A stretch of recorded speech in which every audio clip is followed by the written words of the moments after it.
లక్ష్మిని పెట్టి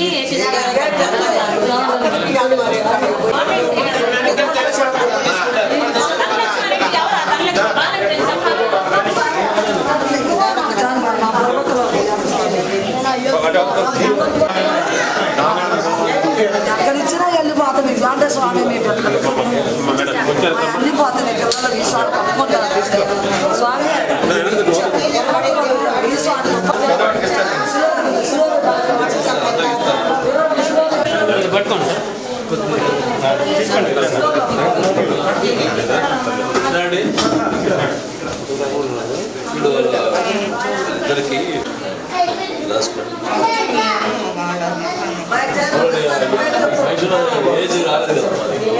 తెచ్చుకొని తినలేక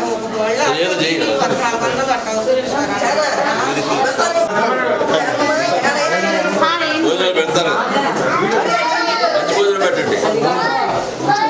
పెట్టా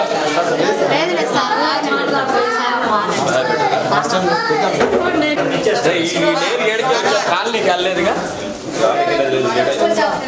చూడొద్దాడు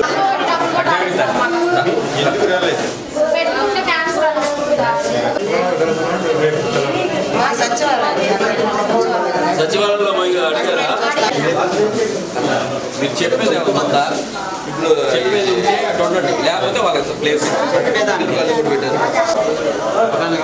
కొట్టించారు.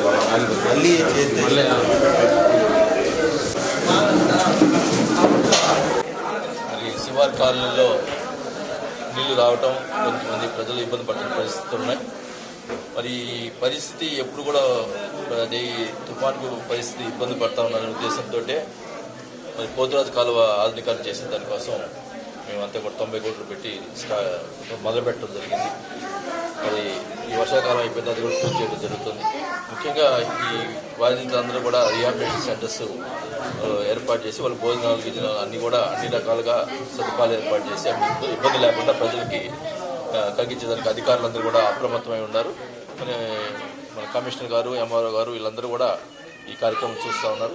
ఖచ్చితంగా ఎక్కడ ఇబ్బంది వచ్చినా కూడా వెంటనే అక్కడికి వెళ్ళి అక్కడ వాళ్ళు ఉన్న పరిస్థితిని తప్పకుండా వాళ్ళని రీహాబిలిటేషన్ సెంటర్కి తీసుకురావడం జరుగుతుందని కూడా తెలియజేసుకుంటా ఉన్నా. మరి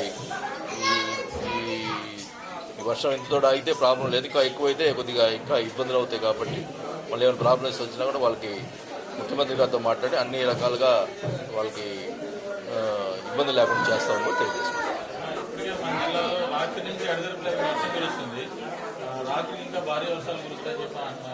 అన్ని చోట్ల కలెక్టర్ గారితో మాట్లాడుతూ ఉన్నాం.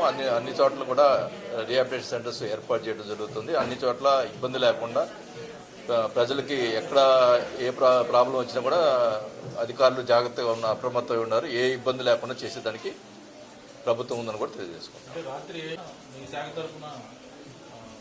అంటే కరెంటు కావాలని ఈ పరిస్థితులు కావాలని తీసేస్తారు, అంతే తప్పే పోవటం కాదు ప్రాబ్లం. ఇందాక రాజాపానగల్ రోడ్డుకు సంబంధించినటువంటి చెట్లు పడిపోవటం, అక్కడ మళ్ళీ ఏమైనా ప్రాబ్లం అయితే అని చెప్పి అక్కడ కరెంటు కావాలని తీసేయాల్సి వస్తుంది. ఆ ప్రాబ్లమ్స్ ఉంటాయి కాబట్టి తీసేస్తారు తప్ప ఇంకా వేరే ప్రాబ్లమ్స్ కాదు. వెంటనే ఈ వర్షం తగ్గిపోయి రెక్టిఫై చేస్తారు.